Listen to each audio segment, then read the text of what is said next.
Mis queridos amigos, un saludo muy especial para todos ustedes en este día y bienvenidos al Café Espiritual. Estamos en la lectura de nuestro libro Jesús de Nazaret, su vida a partir de los 4 evangelios, hablando acerca de las parábolas. En el video anterior hablábamos de las características de las parábolas. Hoy, parábola, narración e interpretación. La parábola, llamada en hebreo mashal, es una de las formas más clásicas para presentar de manera imaginaria o simbólica un pensamiento abstracto.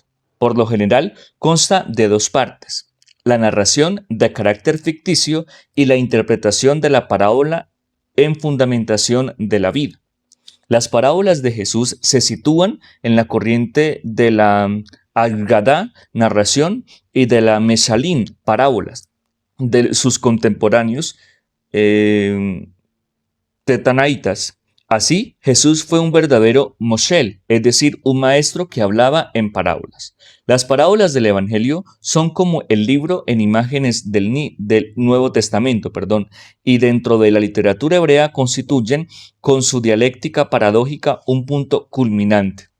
Me parece interesante esta última reflexión o referencia que hace el Padre Salvador cuando nos dice que las parábolas vendrían siendo como la manera de representar o de presentar en imágenes el libro del Nuevo Testamento, porque si nosotros somos conscientes, desde pequeños, lo que más se nos quedaba de los evangelios eran las parábolas, ¿sí? Y de hecho, cuando uno mira en estos últimos días que estuvimos en la Semana Santa, los videos de la vida de Jesús, aparecen videos dedicados especialmente a las parábolas. Obviamente, al presentar también los evangelios como relatos de la vida de nuestro Señor, pues uno se sabe podríamos decir, el relato de Jesús, la biografía de Jesús, la vida de Jesús de una manera sencilla. Pero hay otro elemento especial.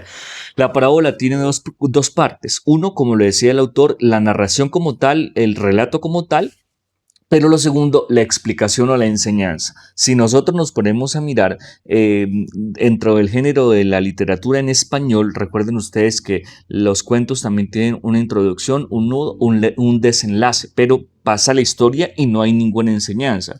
En algunas de las fábulas o en algunas de los cuentos quedaba al final una moraleja, pero es para decir, es la persona que escribe en esos términos literarios actuales, me atrevería a decir yo, se basaron en los relatos parabólicos, ¿sí? Que es un relato propio de los evangelios, donde no es solamente contar una historia para transmitir un cuento, sino que esa narración, que es palabra de Dios, yo insisto, porque lo tengo muy presente cuando estábamos estudiando alguna vez en el seminario, uno de mis compañeros, que es sacerdote, lo manifestó en algún momento, que decía, o sea, que esto es un cuentico. Y el padre Álvaro Santamaría, que en paz descanse, mi profesor de Biblia, oiga, se enojó y casi le pega y casi nos pega a todos, porque la Biblia no es un cuento, las parábolas no son un cuento, son narraciones que transmiten palabra de Dios. Esa es la gran diferencia.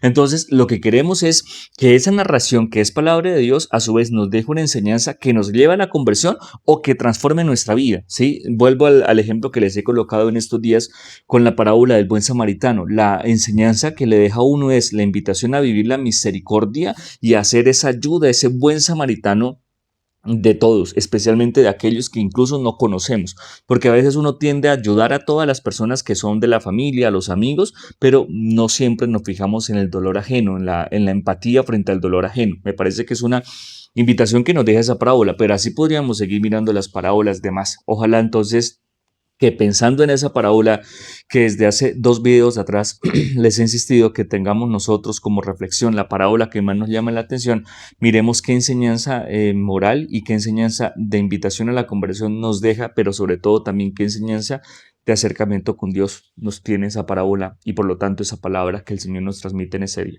Que el Señor Jesús nos conceda su gracia y muchas gracias precisamente por estar con nosotros viviendo el café espiritual. Muy buen día para todos.